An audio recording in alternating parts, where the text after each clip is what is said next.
प्यारे से platform target board में, तो जल्दी से लाइव आ जाइए। सभी को मेरी तरफ से गुड मॉर्निंग, जय श्री कृष्णा, राधे राधे, वालेकुम अस्सलाम, सत श्री अकाल, जिसका जो नाम सब स्वागत। जल्दी से लाइव आ जा बच्चा। पैर छू के प्रणाम गुरुजी, नमस्कार बच्चे। ढेर सारा आशीर्वाद आपके भविष्य के लिए, आपकी परीक्षा के लिए। सर परीक्षा पे चर्चा कीजिएगा तो लाइनिंग वाला पैनल बैकग्राउंड रखिएगा प्लीज। इसका रीजन बता सकते हैं? हाँ जी, गुड मॉर्निंग सभी। तो सबसे पहले आपको सुबह सुबह श्री कृष्ण कुमार केसरी जी, आपका नाम। जय माँ सरस्वती। सर गुरु का अर्थ क्या है? गुरु का अर्थ वही है बच्चे जो अपने माता पिता को दर्जा दिया जाता है, पर वो गुरु उस लायक भी होना चाहिए। उस लायक भी होना चाहिए कहने का मतलब, देखो हम तुमको एक चीज बताए बच्चे, इंसान का काम है सही और गलत में से चुनना, न कि सही और गलत का फैसला करना। ठीक? कहने का मतलब, अगर आप कोई काम कर रहे हैं या आपको किसी का कोई काम पसंद नहीं आता है, तो आप सिर्फ उसको ये बता सकते हैं कि सर या भाई या जो भी हो, जिस रिश्ते में हो, कि आपने ये काम गलत किया है और आपने ये काम सही किया है। मतलब आप ये काम गलत या सही कर रहे हो, पर आप उसको जज नहीं कर सकते कि तुमने ये गलत किया है, तुमने ये सही किया है। रीजन कि आप कितना भी गलत और अच्छा करके किसी से सामने अच्छा या किसी के सामने बुरा बन लो, बुरा बनोगे तो अपने आप को सुधारने के चक्कर में बहुत सारे झूठ बोलोगे, अच्छे बनोगे तो अपने आप को अच्छा दिखाने के चक्कर में हो सकती है कुछ गलतियां कर बैठो, तो वो ऊपर वाले पे छोड़ दो। हमारा काम है सही और गलत को सुनना, समझना और एक उसमें से चुनना जिसको करना हो। फैसला ऊपर वाले पे छोड़ दो, वो सबको देखता है। चलो, हाँ बिल्कुल बच्चे। एमडी सलमान जी, सर आप मेरा नाम नहीं लेते, अद्रति ऐसे करके कुछ था, नाम निकल गया बच्चे। सादर प्रणाम बच्चे। अच्छा, लाइनिंग कहाँ से लिखनी है, कहाँ से ये सब डायग्राम वगैरह सब, चलो ठीक है। परीक्षा पे चर्चा के दिन, उस दिन आप लोग क्वेश्चन करना, आराम से बात की जाएगी उस पर, ठीक है ना? चलो खातून जी, ठंडक सबको लगता है, हम में इंसान ही है, सेंसिटिव ऑर्गन हमारे बॉडी में भी है, संवेदनशील कोशिकाएं। चलो, तो कल हम लोगों ने पढ़ा था किसके, ग्रिफिथ के प्रयोग को, जिसपे ग्रिफिथ का प्रयोग हुआ था किसपे, चूहे पर, और निमोनिया रोग के जीवाणु पर स्ट्रेप्टोकोकस निमोनी या डिप्लोकोकस निमोनी नामक जीवाणु की सहायता से। जिसमें डिप्लोकोकस निमोनी रोग के जीवाणु के थे, उसके दो नस्ल थे, एक आर नस्ल का था और एक यस नस्ल का था। प्रणाम बच्चे। मिस्टर विवेक कुमार जी, सर जी नींद बहुत लगता है, पता नहीं भाई, मुझे तो बहुत कम आता है, हम तो यही नहीं समझ पाते। चलिए, अच्छी बात है चंद्रमोहन कुमार जी। चलो, और निमोनिया रोग का जीवाणु जो यस नस्ल का था वो था रोगजनक, और आर नस्ल का जो था वो था अरोगजनक। तो आर नस्ल वाले के संक्रमण से चूहे को निमोनिया नहीं हो रहा था, और यस नस्ल के संक्रमण से चूहे को निमोनिया हो जा रहा था, जिसके आधार पर यह तर्क निकाला गया कि रूपांतरण की क्रिया के द्वारा आर नस्ल के जीवाणु को यस नस्ल के जीवाणु में परिवर्तित किया जा सकता है, और उससे भी रोगजनक जीव उत्पन्न हो सकते हैं। तो ग्रिफिथ ने 1928 में ये तो बता दिया कि जीवों के लक्षण एक पीढ़ी से दूसरी पीढ़ी में जाते हैं, पर वो ये शब्द नहीं कह पाए कि डीएनए ही ले जा पाता है हमारे लक्षणों को एक पीढ़ी से दूसरी पीढ़ी में, क्योंकि उसके बारे में उनको पूरी तरीके से श्योर जो कहा जाता है, एकदम पक्की जानकारी नहीं थी। और उनकी पक्की जानकारी मतलब उन्हीं के प्रयोगों को किसी और तरीके से किया था, किसने? हर्शे और चेज ने। तो आज हम लोग सिर्फ हर्शे और चेज को पढ़ेंगे, और उसके बाद कम से कम 20 से 21-22 जो भी है इंपॉर्टेंट ऑब्जेक्टिव इस चैप्टर के करेंगे, ठीक है ना? पीडीएफ अभी नहीं डाउनलोड होगा स्नेहा झा जी, पीडीएफ डाउनलोड होगा तो आप लोग शेयर कर देंगे, तो कुछ समय बाद वो पीडीएफ डाउनलोड होने लगेगा, तो फिर प्रिंट करवा लीजिएगा, अभी उसी से पढ़िए, ठीक है ना? हाँ, हम भगवान को मानते हैं, सबको मानना चाहिए। भगवान हर उस इंसान में है जो आपके लिए अच्छा सोचता है। मेरे लिए आप लोग भी भगवान हो सकते हैं, कि आप लोग अगर मेरे बारे में अच्छा सोचें या अपने घर वालों के बारे में अच्छा सोचें। कभी भी किसी का बुरा नहीं सोचना चाहिए, इसलिए मैंने कभी किसी की बुराई नहीं की। हाँ, थोड़ा बहुत कभी गुस्सा आ जाता है, मतलब मीठा मीठा गुस्सा उसको कहते हैं। ठीक, चलो, सबसे पहले क्वेश्चन हम लोग लेते हैं किसके बारे में? हर्शे और चेज के बारे में पढ़ेंगे आज। इसके बारे में हर्शे और चेज के प्रयोग के बारे में पढ़ने की कोशिश करेंगे और समझेंगे कि क्या होता है हर्शे और चेज का प्रयोग। टीवी व्हाइट कलर का इसमें आ रहा है, तो सबसे पहले बैकग्राउंड चेंज किया जाए। अब हल्का हल्का आ रहा है। चलो, गुड मॉर्निंग बच्चे। हाँ, आज चैप्टर खत्म है, जितने भी इंपॉर्टेंट चीजें रही होंगी इस चैप्टर से उतनी चीजें हम लोगों ने अच्छे से पढ़ ली हैं। चलो, तो हेडिंग डालते हैं, हर्शे एवं चेज का प्रयोग, एवं चेज का प्रयोग। हर्शे एवं चेज का प्रयोग। चलो, तो कोई बच्चा मुझे बताएगा हर्शे एवं चेज ने किस पर प्रयोग किया था? चलो, किसी को अगर आ रहा हो तो मुझे बताया जरा, हर्षे एवं चेज ने किस पर प्रयोग किया था। और मुझे कोई ये क्वेश्चन का आंसर दो कि गंगा का पानी या गंगा नदी का पानी प्रदूषित क्यों नहीं होता, अगर उसको लंबे समय तक भी हम लोग घर पर रख दे तो उसमें कीड़े नहीं लगते हैं, क्यों। बाकी अगर नल का पानी हो या तालाब का पानी हो, समंदर का पानी हो, कहीं चीज का कोई पानी हो, अगर उसको हम इकट्ठा करके रख दे तो कुछ दिनों के बाद उसमें कीड़े लगने लगते हैं, पानी सड़ने लगता है, लेकिन गंगा नदी का पानी क्यों नहीं सड़ता है। चलो बताओ।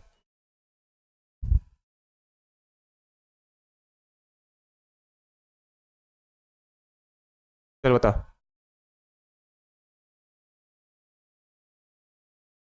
जीवाणु भोजी रोहित रोहित कुमार ने सबसे पहले आंसर किया है। चलो, जीवाणु भोजी। चलो बताओ। Use due to useful bacteria. When you talk to English you should be become famous now. ना, सल्फर डाइऑक्साइड से तुलना है। नहीं पता सर। चलो बच्चे, जीवाणु भोजी बैक्टीरिया सही आंसर है वैसे। देखो, कह रहा है कि हर्षे और चेज ने क्या किया, सबसे पहले एक जीवाणु को लिया। किसको लिया, एक जीवाणु को। क्या है, बैक्टीरिया। बैक्टीरिया या जीवाणु को लिया, ठीक। और दूसरा लिया क्या, एक वायरस जिसका आनुवांशिक पदार्थ आरएनए होता है, सॉरी डीएनए होता है, जिसका आनुवांशिक पदार्थ डीएनए होता है।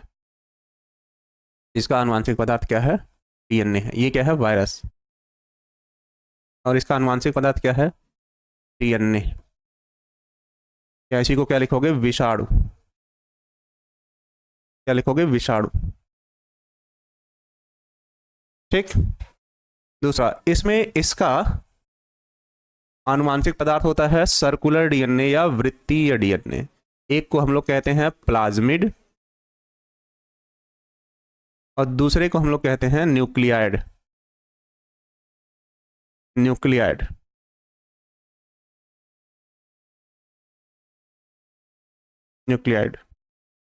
और इसको क्या कह रहा हो, प्लाज्मिड। इसको कह रहा हो प्लाज्मिड, ठीक।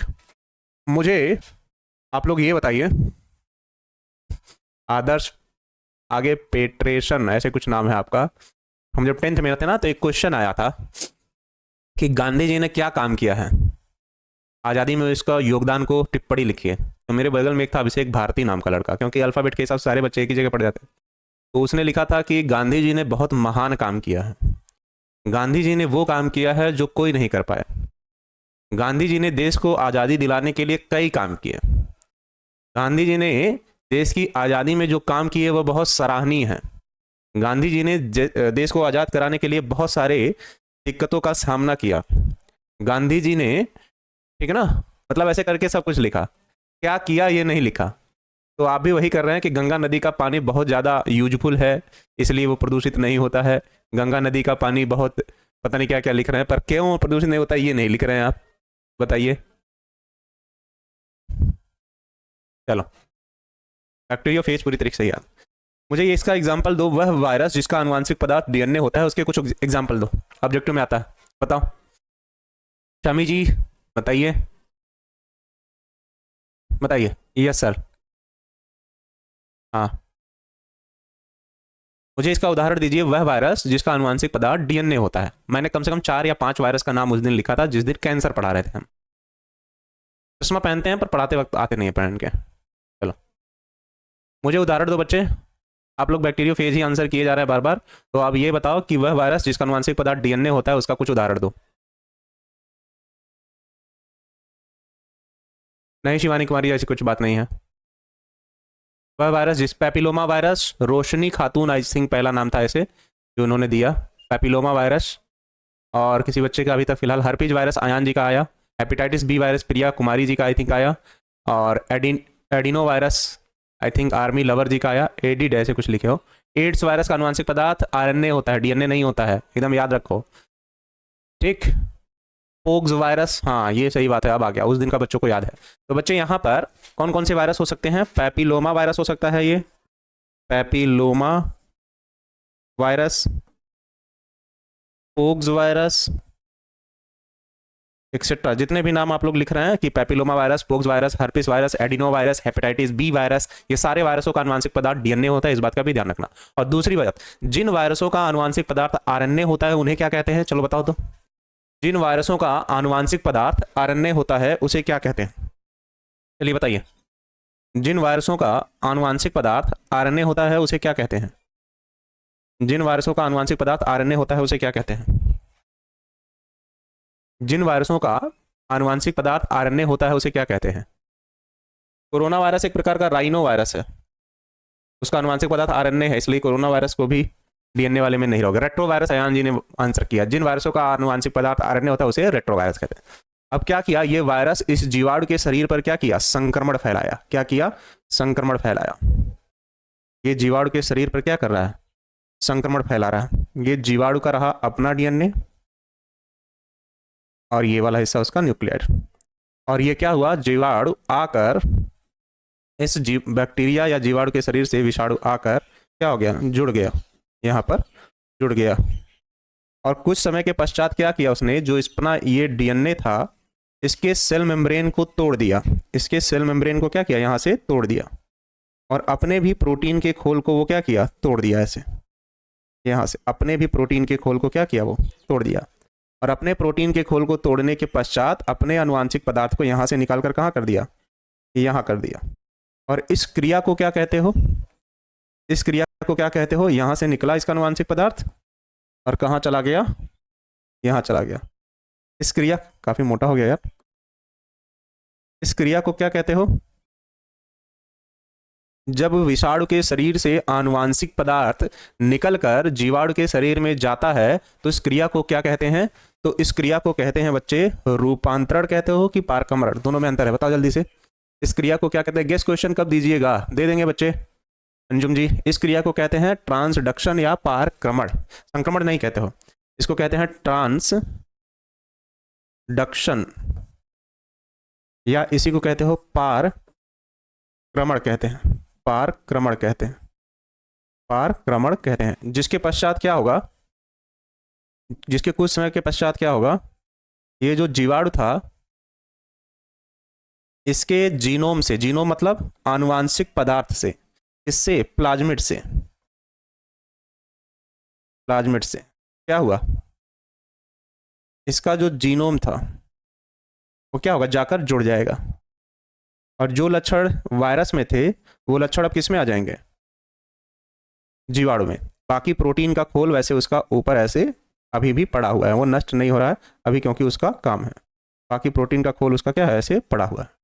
और इसी संरचना को हम लोग कहते हैं बैक्टीरियोफेज या जीवाणु भोजी, बैक्टीरियोफेज या इसी को कहा जाता है जीवाणु भोजी, जीवाणु भोजी कहा जाता है।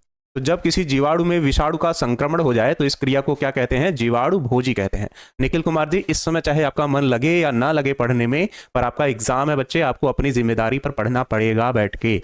इस समय हमारा मन क्या कहता है, हमें घूमने जाने का मन करता है, ये सब चीजें कोई काम नहीं आने वाली आपके लिए दैनिक दिन जीवन में। बच्चे आप चुपचाप पढ़ाई पे ध्यान दीजिए, एक दिन पढ़िए, 2 दिन पढ़िए, तीसरे दिन तो पढ़ने बैठ ही जाएंगे आराम से, कोशिश करेंगे तो। कितने दिन भागेंगे आप पढ़ाई से, ठीक है ना। प्रणाम बच्चे। अब क्या किया उन्होंने, इस जीवाणु भोजी को लिया, क्या किया, इस जीवाणु भोजी को लिया और एक कंटेनर तैयार किया। कंटेनर मतलब छोटा सा पात्र लिया, बर्तन एक तरीके से समझो, पेट्री डिश कहा जाता है, बायोलॉजी लैब में मिलेगा। और उसमें एक पदार्थ भरा, तरल, और उस तरल पदार्थ में उन्होंने क्या किया, एक रेडियो एक्टिव पदार्थ मिलाया, T32 फास्फोरस का है एक प्रकार, ठीक। और फिर क्या किया, उस जीवाणु भोजी को उसमें लाकर डाल दिया, उस जीवाणु भोजी को उसमें लाकर क्या किया, डाल दिया, उस जीवाणु भोजी को उसमें लाकर उन्होंने डाल दिया। बाकी उसका शरीर प्रोटीन का ऊपर वैसे अभी अभी पड़ा हुआ है, ठीक है ना। जीवाणु भोजी को उसमें लाकर डाल दिया। अब क्या हुआ, इसका जो डीएनए था उस डीएनए से इसका फास्फोरस जाके क्या हो गया, जुड़ गया।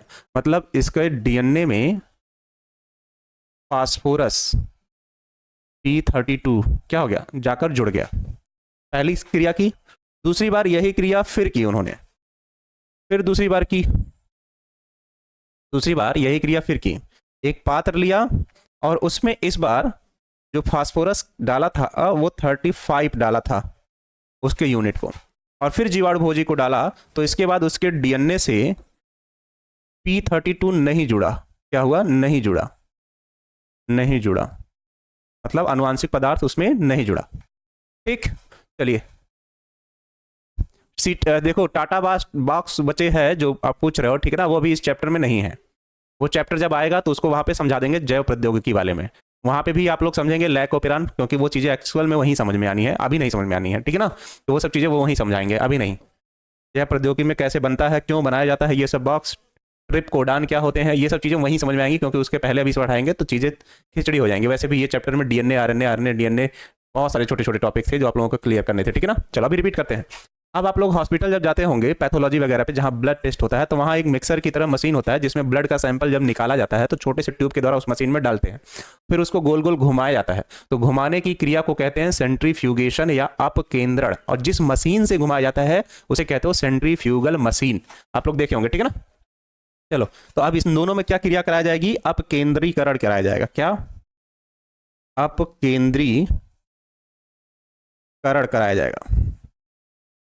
क्या कराया जाएगा? अपकेंद्रीकरण। क्या हुआ? अपकेंद्रीकरण, जिसके कारण सबसे पहले इस पदार्थ को, जिसके अंदर वो जीवाणु है, एक ट्यूब में डालोगे जिसको कहते हो सेंट्रीफ्यूगल ट्यूब, और इस पदार्थ को भी एक ट्यूब में डालोगे जिसको कहोगे सेंट्रीफ्यूगल ट्यूब। तो जब सेंट्रीफ्यूगल की क्रिया कराई जाएगी तो जो ठोस पदार्थ है वो क्या होगा? नीचे बैठ जाएगा। जो ठोस पदार्थ है वो कहाँ बैठेगा? नीचे बैठेगा। और जो तरल पदार्थ था वो कहाँ चला जाएगा? ऊपर चला जाएगा, क्योंकि ठोस या भारी चीजें तो सेंट्रीफ्यूगल की क्रिया में कहाँ बैठ जाती हैं? नीचे। तो इस हिस्से में क्या होगा? ठोस पदार्थ। इस हिस्से में क्या होगा? तरल पदार्थ। इस हिस्से में क्या होगा? तरल पदार्थ। और इस हिस्से में क्या हो गया? ठोस पदार्थ। तो उन्होंने देखा कि जो ठोस पदार्थ है यहाँ पर, ठोस पदार्थ में तो क्या आएगा? यही बैक्टीरिया डीएनए वायरस आ जाएगा। तो देखा कि इसके डीएनए में क्या नहीं है? P32 नहीं है, P35 सॉरी, P35 नहीं है। लेकिन इसके ठोस अवस्था में देखा तो इसके डीएनए में उन्हें P35 दिखा, P32 उपस्थित था, उपस्थित था, जिससे यह अनुमान लगाया गया उनके द्वारा कि फास्फोरस एक रेडियो एक्टिव पदार्थ है। ये क्या है? यह एक रेडियो एक्टिव, यह एक रेडियो एक्टिव पदार्थ है जो डीएनए के साथ जुड़कर एक पीढ़ी से दूसरी पीढ़ी में क्या होगा? जा सकता है। जिसके आधार पर उन्होंने कहा कि डीएनए ही आनुवांशिक पदार्थ है, डीएनए ही आनुवांशिक पदार्थ है, पदार्थ है। क्योंकि ग्रिफिथ ने तो पहले कह ही दिया था, पर वो इस बात की पुष्टि नहीं कर पाए थे कि वो कहाँ है आनुवांशिक पदार्थ, तो ये सब कहाँ था? केंद्रक में था, ठीक है ना। चलिए, बात समझ में आया? सर P35 होगा, P35 ही तो लिखा है, देखो ना, ठीक तो है, क्या दिक्कत है? अब शुरू से एक बार बोलते हैं, इसको समझो।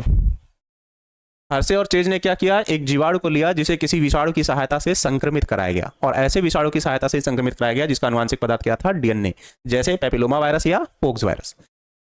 इस क्रिया में विषाणु पारक्रमण या ट्रांसडक्शन की क्रिया के द्वारा अपने आनुवांशिक पदार्थ को जीवाणु के शरीर में प्रवेश करा देता है, जिससे यह जीवाणु के जीनोम से जाकर जुड़ जाता है, और इस क्रिया में बनने वाली संरचना को जीवाणु भोजी या बैक्टीरियोफेज कहते हैं। यह बैक्टीरियोफेज एक विलयन में डाला गया जिसमें फास्फोरस 32 और फास्फोरस 35 था, जिसके कारण फास्फोरस 32 डीएनए से जाकर जुड़ गया और वह एक पीढ़ी से दूसरी पीढ़ी में स्थानांतरित हो गया, जबकि फास्फोरस 35 डीएनए से नहीं जुड़ा, जिसके कारण वह एक पीढ़ी से दूसरी पीढ़ी में नहीं गया। जिसके आधार पर इसे जब सेंट्रीफ्यूगेशन या अपकेंद्रण के कारण अलग किया गया तो देखा गया कि जो फास्फोरस 32 है वो डीएनए से जुड़ा हुआ है, जो कि एक पीढ़ी से दूसरी पीढ़ी में गया, लेकिन फास्फोरस 35 जुड़ा नहीं था और एक पीढ़ी से दूसरी पीढ़ी में नहीं गया। जिसके कारण हर्षे और चेज ने कहा कि डीएनए ही आनुवांशिक पदार्थ होता है जो जीवों के लक्षणों को एक पीढ़ी से दूसरी पीढ़ी में ले जाता है। चलो बताओ, बात समझ में आई? बताओ, बात समझ में आई? मुकेश कुमार जी अभी हम लिख दे रहे हैं, बात समझ में आ गई हो तो बताओ। बात समझ में आ गई होगी जहां तक मेरा मानना है। इसको लिखोगे क्या? लिखोगे हर्षे एवं चेज, चेज ने अपने प्रयोगों में यह कहा कि डीएनए ही आनुवंशिक पदार्थ है, आनुवंशिक पदार्थ है, डीएनए ही आनुवंशिक पदार्थ है जो जीवों के लक्षणों को, जो जीवों के लक्षणों को एक पीढ़ी से दूसरी पीढ़ी में, एक पीढ़ी से दूसरी पीढ़ी में, दूसरी पीढ़ी में स्थानांतरित करता है, स्थानांतरित करता है, करता है। ठीक, जीवों के लक्षणों को एक पीढ़ी से दूसरी पीढ़ी में क्या करता है, हाँ चित्र भी बनाएंगे, ठीक है ना। चलो, स्थानांतरित करता है, जिसमें जिसमें उन्होंने उन्होंने पारक्रमण, पारक्रमण की क्रिया द्वारा, की क्रिया द्वारा जीवाणुभोजी का निर्माण किया, जीवाणुभोजी का निर्माण किया, का निर्माण किया, जिसे जिसे या जिसे रेडियो एक्टिव पदार्थ, रेडियो एक्टिव पदार्थ, जिसे रेडियो एक्टिव पदार्थ P32 तथा P35 में डालकर अपकेंद्रीकरण की क्रिया द्वारा, अपकेंद्रीकरण की क्रिया द्वारा, की क्रिया द्वारा, अपकेंद्रीकरण की क्रिया द्वारा यह देखा कि P32 डीएनए के साथ जुड़कर एक पीढ़ी से दूसरी पीढ़ी में स्थानांतरित होता है, जुड़कर एक पीढ़ी से दूसरी पीढ़ी में, एक पीढ़ी से दूसरी पीढ़ी में स्थानांतरित होता है, स्थानांतरित होता है, जिससे यह सिद्ध हुआ कि, जिससे यह सिद्ध हुआ कि, जिससे यह सिद्ध हुआ कि डीएनए ही आनुवंशिक पदार्थ है, आनुवंशिक पदार्थ है, आनुवंशिक पदार्थ है। ठीक, बस इतनी लाइन आराम से याद रखो, इतनी लाइन याद रखो, सारी चीजें वैसे ही। हर्षेवंग चेज ने अपने प्रयोगों में यह कहा कि डीएनए ही आनुवंशिक पदार्थ है, जो कि वो कह ही रहते हैं, जो जीवों के लक्षणों को एक पीढ़ी से दूसरी पीढ़ी में क्या करता है, स्थानांतरित करता है, जिसमें उन्होंने पारक्रमण की क्रिया के द्वारा, पारक्रमण याद रखना, जीवाणुभोजी को तैयार किया अभी बताते हैं केंद्रीकरण, जिससे रेडियो एक्टिव पदार्थ P32 P35 यूज किया था। इस क्रिया द्वारा यह देखा कि जो P35 है वो 32 है वो डीएनए के साथ जुड़ गया और एक पीढ़ी से दूसरी पीढ़ी में स्थानांतरित हुआ, लेकिन P35 नहीं जुड़ा था। इस चीज के आधार पर उन्होंने कहा कि जीवों का आनुवंशिक पदार्थ डीएनए है, जो उसके लक्षणों को एक पीढ़ी से दूसरी पीढ़ी में ले जाने का कार्य करता है। सेंट्रीफ्यूगेशन या केंद्रीकरण बच्चे वो होता है जिसमें जब ब्लड टेस्ट कराते हो तो छोटे से ट्यूब में ब्लड को रखता है, उसके बाद एक मशीन में डालता है तो उसको गोल गोल घुमाता है, तो उसको गोल गोल घुमाने की क्रिया को ही सेंट्रीफ्यूगेशन कहते हैं। ठीक है ना, चलो 83%। चलो बच्चा कोशिश करना, आराम से समझ में आ जाएगा। ये क्वेश्चन पूछेगा हर्षे और चेज के प्रयोगों का सचित्र वर्णन कीजिए। ठीक, तो ये बताना पड़ेगा कि हर्षे और चेज ने, या पूछेगा यह वह कौन सा प्रयोग था जिसके कारण डीएनए ही आनुवंशिक पदार्थ है, इस कथन की पुष्टि हुई, तब भी ये करोगे। ठीक, चलो बात समझ में आ गई। अब आते हैं ऑब्जेक्टिव पे। इससे ज़्यादा ना पढ़िए, नहीं तो फिर वही होगा कि एक्सपेरिमेंट की बात आ जाएगी, और भी कुछ चीज़ें अगर मुझे ज़रूरी लगेंगी तो हम फिर जैसे ही दिसंबर में आपका कोर्स खत्म करेंगे उसके बाद छोटे छोटे जो टॉपिक एकदम जो लगेंगे मुझे कि एग्जाम के लिए ज़रूरी है उस समय कराते रहेंगे एप्लीकेशन पे आप लोगों के लिए। ठीक है ना। हाँ 1952, देखो हम एक चीज़ लिखना भूल गए, बोलते वक्त बोले थे। यह प्रयोग कब हुआ था? 1952 में। ठीक, चलो ये हम भूल गए थे, सॉरी बच्चा। आदर्श जी बता दिया आपने, सही किया, ठीक है ना। इसका प्रोटीन का खोल एक में सामान्य था और एक में क्या था? ग्रसित था। तो इसमें ग्रसित था प्रोटीन का खोल, उसमें डीएनए ग्रसित था, इसलिए उसका वर्णन नहीं किया गया, क्योंकि उतना आपको लिखना जरूरी नहीं है, ठीक है ना। चलो चलो, अमन कुमार केसरी जी, जाना है क्या आपको वहां पे? डीएनए में उपस्थित वह संरचना है जो अनुवांशिक लक्षणों को धारण किए रहती है, मतलब उसमें एक्सान वाले खंड को ही कोडान कहा जाता है, ठीक है ना स्टडी बॉय जी। चलिए ना, दूध से दही निकालने को तो मत ना कहते हैं। चलो पहले क्वेश्चन का आंसर करो। चलो इसी से रिलेटेड सारे क्वेश्चन आराम से क्रम से चलेंगे और अच्छे से कर लीजिएगा।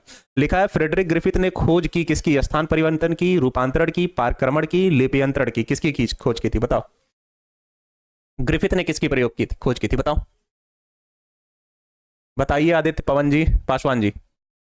माइटोकॉन्ड्रिया की खोज सीडी अल्टमान ने किया था, जिसे उन्होंने बायोप्लास्ट भी नाम दिया था। नहीं बच्चा, अगर आप बायो ढंग से नहीं पढ़ रहे तो आप नीट का एग्जाम कैसे दे सकते हो? तीसरा,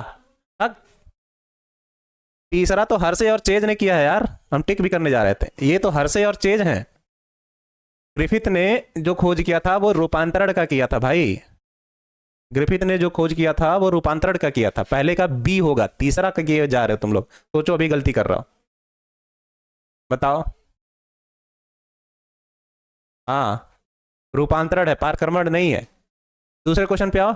किसने पुष्टि की कि डीएनए एक आनुवांशिक पदार्थ है? चलो बताओ, दूसरे क्वेश्चन पे आओ। किसने पुष्टि की कि डीएनए एक आनुवांशिक पदार्थ है? दूसरे क्वेश्चन का आंसर करो। मेरा नाम नहीं लेते हैं, इतना तेजी से कमेंट निकल गया बच्चे कि आपका नाम ही नहीं पढ़ पाए हम। हाँ चूहे वाले में सर, हाँ। दूसरे क्वेश्चन का आंसर करो। किसने यह पुष्टि की कि डीएनए आनुवांशिक पदार्थ है? Tanisha Kumari G B, B B, सारे बच्चे बी करने लगे। अल्फ्रेड, हर्से व मार्था चेज ने। चलो तीसरा क्वेश्चन का आंसर करो। न्यूक्लियोसाइड है। तीसरे क्वेश्चन का आंसर नाइट्रोजनी समछाज प्लस फास्फेट, नाइट्रोजनी क्षारक, शर्करा फास्फेट, नाइट्रोजनी क्षारक प्लस फास्फेट। न्यूक्लियोसाइड पूछा है, देख लेना। तीसरे सर मेरा नाम लेते हैं, माफिल ऐसे कुछ नाम था, निकल गया। कमेंट बहुत तेज चल रहा है बाबू। तीसरे क्वेश्चन का आंसर करो। तीसरे का ए, बहुत अच्छा बच्चे। तीनों जब हो, नाइट्रोजनस बेस पेयर हो, ग्लूकोज हो और फास्फेट तीनों हो, तो उसे न्यूक्लियोसाइड कहते हैं। तीसरे का ए होगा, बी और डी नहीं होगा, ठीक। चौथा, एक डीएनए रज्जुक में न्यूक्लियोटाइड आपस में किस बंध द्वारा जुड़े होते हैं? पांचवें क्वेश्चन का आंसर करो। एक न्यूक्लियोटाइड रज्जुक में न्यूक्लियोटाइड आपस में किस बंध द्वारा जुड़े होते हैं? चलो बताओ। चौथे क्वेश्चन का आंसर, चौथे क्वेश्चन का आंसर करो। तीसरे का नहीं, चौथे का करो। चौथे का डी। अरे तुम लोगों को ग्रैंड सैल्यूट देने का मन कर रहा है। डीएनए के दो धागों की बात थोड़ी कर रहा है भाई, न्यूक्लियोटाइड की बात कर रहा है। तो फास्फेट बार आपस में जुड़ा होता है। डीएनए के दो धागे, फास्फेट समूह ही तो दो हाइड्रोजन बॉन्ड को जोड़ने का कार्य कर रहा था। क्या ही बताएं यार, बनाए भी हो तुम लोग संरचना न्यूक्लियोटाइड और न्यूक्लियोसाइड में, तो वहां फास्फोरेट बनाए थे, देखना वहां पे बनाए थे हम। चलो, फास्फोडाइएस्टर बॉन्ड उपस्थित होता है, हाँ आप बताओ तो, ये भी बनाए थे। पांचवें क्वेश्चन का आंसर करो। फास्फोडाइएस्टर बॉन्ड उपस्थित होता है किसमें, बताओ।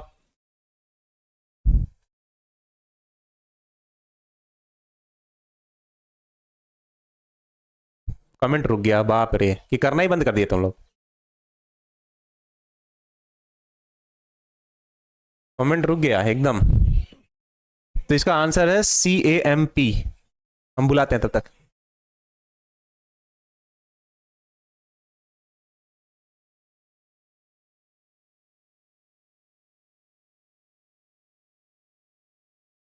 चलिए छठवें क्वेश्चन का आंसर कीजिए तो। छठवें क्वेश्चन का आंसर कीजिए।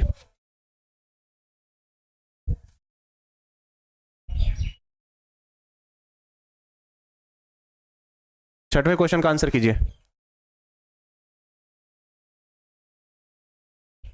छठवें का आंसर, ठीक है उषा कुमारी जी,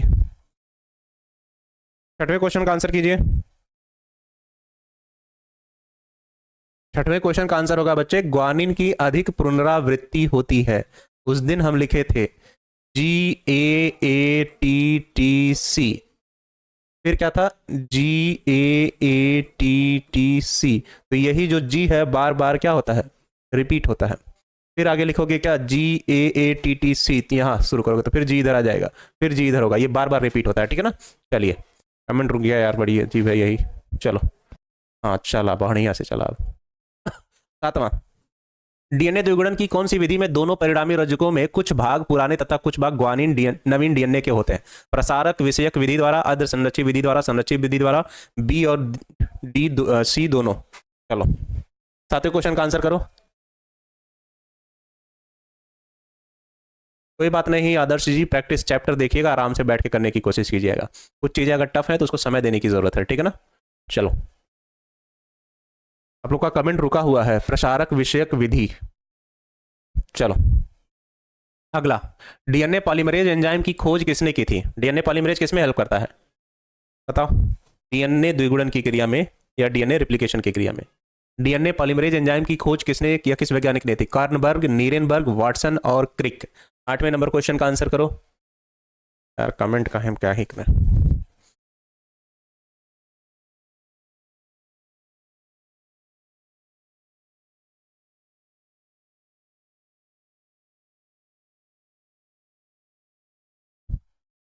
आठवें नंबर क्वेश्चन का क्या है? ए कार्नबर्ग, हाँ कार्नबर्ग, ए होगा। राज यादव का सही है, हरमन करके कोई बच्चा था, एमडी सोहेल सी कर रहे हैं बच्चे, ठीक है ना। क्रिक नहीं है, इंजमामुल हक जी, ठीक। चलो 9वें क्वेश्चन, गुणसूत्रों का निर्माण होता है यू क्रोमेटिन से, हेट्रोक्रोमेटिन से, दोनों से, इनमें से कोई नहीं। यू का मतलब दोनों, जिसमें दोनों गुणसूत्र समान हो, हेट्रो मतलब दोनों जिसमें दोनों गुणसूत्र एक दूसरे से अलग हो, एक्स एक्स से या एक्स वाई से, किससे, या दोनों से।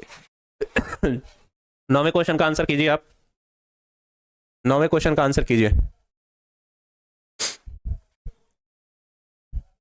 9वें क्वेश्चन का आंसर कीजिए, चलिए।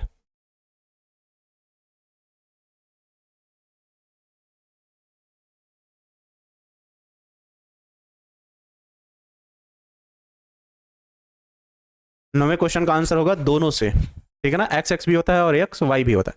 10वां, डीएनए और आरएनए में समानता क्या है? समानता पूछा है, अंतर नहीं पूछा है।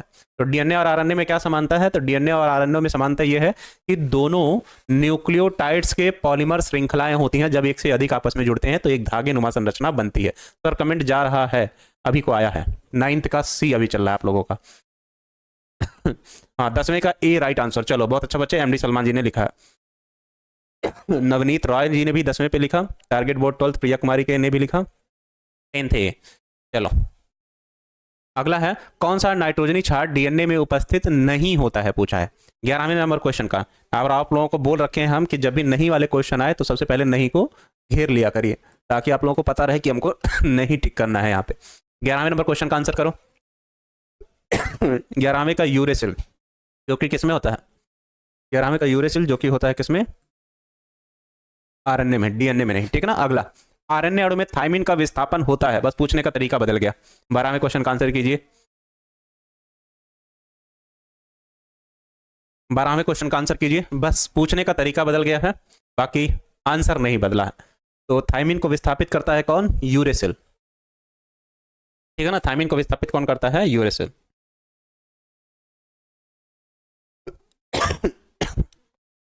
एग्जाम में फिगर के साथ लिखने की कोशिश करना, आपको 72 नंबर मिलेंगे, इस चीज की तो गारंटी है। फिर हमारा विषाणु का आनुवांशिक पदार्थ क्या होता है? आरएनए और डीएनए दोनों, केवल आरएनए केवल डीएनए, इनमें से कोई नहीं। 13वें क्वेश्चन का आंसर करो।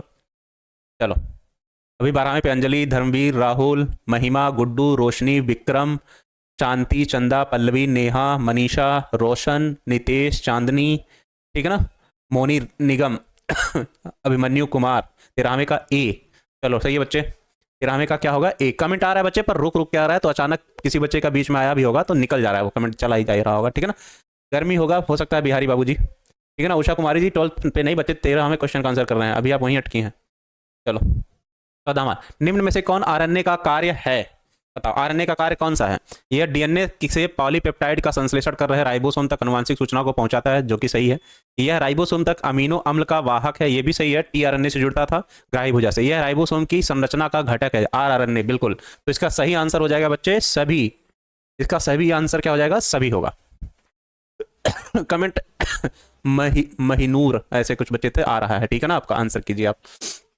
चलिए 15वां, संदेशवाहक आरएनए या यम आरएनए का निर्माण होता है केंद्रक में, राइबोसोम्स में, गोल्गी काया में, एंडोप्लाज्मिक रेटिकुलम में। बताओ जितने भी प्रकार के आरएनए बनेंगे वो कहां बनते हैं? इस क्वेश्चन का आंसर तो गलत नहीं होना चाहिए। 15वें नंबर क्वेश्चन का आंसर करो मेरे बच्चे, 15वें नंबर क्वेश्चन का आंसर करो, 15वें नंबर क्वेश्चन का आंसर। हाँ जी पासवान जी, आल उसमें सही होगा। 15वें का आंसर ए, 15वें का आंसर आया सिर्फ ए। अनवी सिंह जी कमेंट आ रहा है आपका, अवनी सिंह थी शायद। 15वें का ए, केंद्रक में एक, और प्रोटीन बनता है कोशिका द्रव्य में। 16वां, यूकैरियोटिक कोशिका में परिपक्व यम आरएनए से संबंधित कौन सा कथन सही है? चलो बताओ। परिपक्व यम आरएनए में एक्सान तथा इंट्रॉन नहीं होते हैं, यम आरएनए में केवल एक्सान होते हैं। नहीं ये तो सही है, हाँ केवल ये एक्सान नहीं, यम आरएनए में। हाँ ठीक, परिपक्व यम आरएनए में एक्सान दिखते हैं किंतु इंट्रॉन नहीं दिखते हैं। परिपक्व यम आरएनए में इंट्रॉन दिखते हैं किंतु एक्सान नहीं दिखते हैं। परिपक्व यम आरएनए में एक्सान और इंट्रॉन दोनों दिखते हैं, दोनों तो नहीं दिखता। चलो हाँ 16वें क्वेश्चन का आंसर करो। 16वें का, सर आपको हमसे पर्सनल में कुछ बात करनी है, नंबर ये। ठीक है आदर्श जी।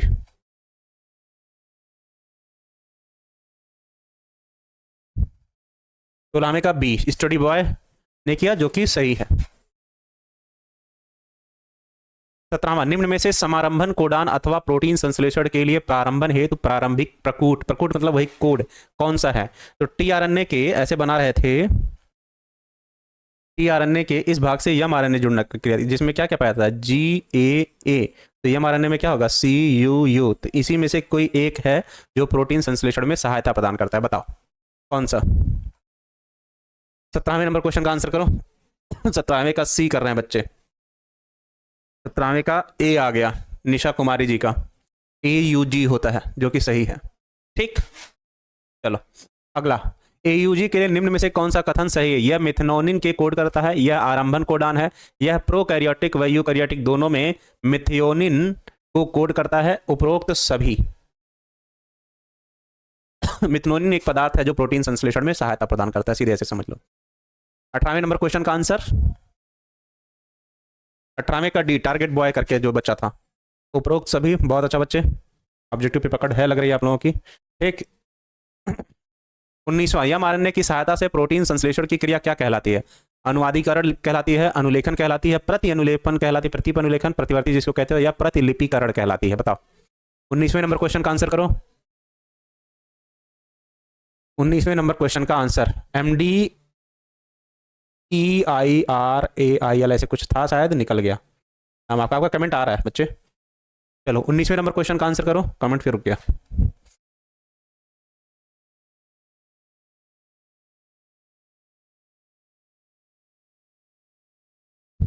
19वें नंबर क्वेश्चन का आंसर क्या हो जाएगा? अनुवादीकरण, जिसको भाषांतरण या अनुलेखन भी कहते हो। ठीक, चलो 20वां, प्रोटीन संश्लेषण विधि में सबसे पहला चरण क्या है? DNA से यम आरएनए का अनुलेखन, अनुलिपीकरण, अमीनो अम्ल का सक्रिय और अभिक्रियाशील अमीनो अम्ल का iRNA में, या वही संलग्नता, पेप्टाइड बांध का बनना। बताओ 20वें नंबर क्वेश्चन का answer. I am late sir, Ranjit Kumar ji आप काफी लेट हैं। माइटोकॉन्ड्रिया बताए तो भैया, आपका नाम बता दिए। माइटोकॉन्ड्रिया की खोज किसने की थी? बांग्ला में लिख दिया सत्यम रॉय ने कुछ। चलो 20वें का सी सही है, ठीक है ना। सबसे पहले अमीनो अम्ल ही सक्रिय होते हैं ताकि फिर प्रोटीन संश्लेषण स्टार्ट हो, ठीक है ना। और किससे? टीआरएनए के ग्राही भुजा से जोड़कर। 20वें का ए नहीं, 20वें का सी। 21वां, हरगोविंद खुराना जाने जाते हैं किसके लिए? प्रोटीन संश्लेषण के लिए, आरएनए की खोज के लिए, डीएनए की खोज के लिए, डीएनए लाइगेज एंजाइम की खोज के लिए। 21वें नंबर क्वेश्चन का आंसर कीजिए। हरगोविंद खुराना को 2 बार नोबेल पुरस्कार मिल चुका है, एक डीएनए का बेस क्रम ज्ञात करने के लिए, अगर मिक्स कर दोगे तो गड़बड़ हो जाएगा। डीएनए के बेस क्रम को ज्ञात करने के लिए भी इन्हें नोबेल प्राइज मिल चुका है, और दूसरा इस काम के लिए, इन चारों में से कोई काम किया था उसके लिए इन्हें मिला था। तो 21वें का है डी, 21वें का है डी। वीडियो नहीं रुका बच्चे, इन्होंने लाइगेज एंजाइम की क्या की थी? खोज की थी। और लास्ट क्वेश्चन है लास्ट क्वेश्चन है, प्रोकैरियोटिक कोशिका में जीन नियमन तथा संगठन के लिए ओपेरान मॉडल प्रस्तुत किया था जैकब और मोनार्ड ने, बीडल एवं टाटम ने, मेसल्स तथा स्टाल ने, विल्किंस तथा फ्रैंकलिन ने। बताओ, पढ़े हो इसके बारे में? उनका नाम पढ़े हो? टीआरएनए, एमआरएनए और आरआरएनए में से किसी एक की उन्होंने खोज की थी, दोनों ने। बताओ भाई साहब का डी नहीं ए, रामचंद्र राम जी का मान ले रहे हैं, जो कि ए है जैकब और मोनार्ड ने। ठीक, चलो इस चैप्टर से और भी जो भी डाउट छोटे छोटे होंगे उसको जब दिसंबर में कोर्स खत्म हो रहा है उसके बाद फिर से रिवीजन में पूरी तरीके से खत्म किया जाएगा, जो कि आपके एप्लीकेशन पे ही चलने हैं। ठीक है मेरे बच्चे, चलो। और साथ ही यूट्यूब पे जो भी टीचर 2-2 दिन के ले रहे हैं, जैसे मंगलवार, सोमवार और मंगलवार आनंद सर और केमिस्ट्री वाले सर ले रहे हैं, बुधवार बृहस्पतिवार मैथ वाले सर और बायो वाले सर ले रहे हैं, और शुक्रवार शनिवार प्रिंस सर और दीपक सर इंग्लिश क्लास ले रहे हैं। वो यूट्यूब की क्लास भी आप लोग देखा करिए, वो भी बहुत एनालिसिस करके उसमें क्वेश्चन कोड लिया जा रहा है। ठीक है ना बच्चे, चलिए 18 में से 22, 22 में से 18, 22 में से 21। अच्छा,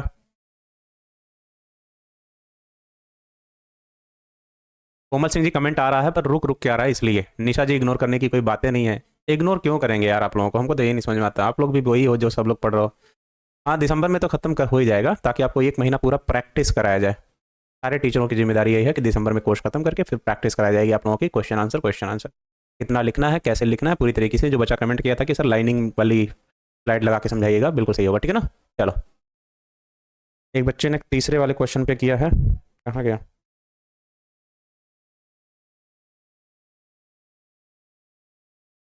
न्यूक्लियोसाइड सही तो है बच्चे, क्या दिक्कत है? यहाँ पे देखो बस प्लस नहीं लगा है, आप उसमें कंफ्यूज हो रहे हो। यहाँ पे बीच में लो हो जाएगा, दोनों जगह होगा। यहाँ 2 ही चीज़ें हैं, सही तो है। ठीक है ना, चलो कल मिलते हैं बच्चे फिर इसी टाइम पे। कल सॉरी संडे है, अगर मन करेगा मतलब बाकी टीचर अगर कोई क्लास नहीं ले रहे हैं तो ऑब्जेक्टिव सीरीज 1 लेके आएंगे। ठीक है ना, चलो यूट्यूब पे। अल्टमान ने निशा कुमारी जी माइटोकांड्रिया की खोज अल्टमान ने किया था, उन्होंने इसे बायोप्लास्ट भी कहा था। सी बेंडा भी उसी से संबंधित है जिसमें उन्होंने माइटोकांड्रिया शब्द का प्रयोग किया था। तो जीएम भाई गुड मॉर्निंग, चलो जय हिंद, बाय, ख्याल रखिए, मुस्कुराते रहिए।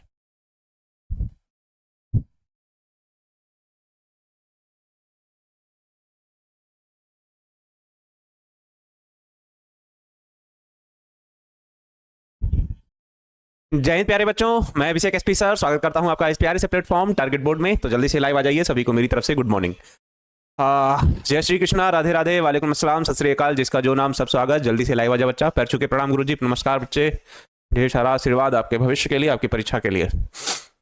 सर परीक्षा पे चर्चा कीजिएगा तो लाइनिंग वाला पैनल बैकग्राउंड रखिएगा प्लीज। इसका रीजन बता सकते हैं? हाँ जी, गुड मॉर्निंग सभी। तो सबसे पहले आपको सुबह सुबह श्री कृष्ण कुमार केसरी जी, आपका नाम, जय माँ सरस्वती।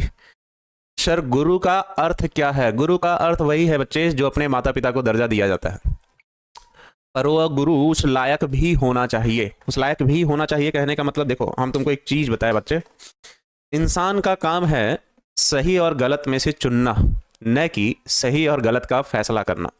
ठीक, कहने का मतलब अगर आप कोई काम कर रहे हैं या आपको किसी का कोई काम पसंद नहीं आता है तो आप सिर्फ उसको ये बता सकते हैं कि सर या भाई या जो भी हो, जिस रिश्ते में हो, कि आपने ये काम गलत किया है और आपने ये काम सही किया है। मतलब आप ये काम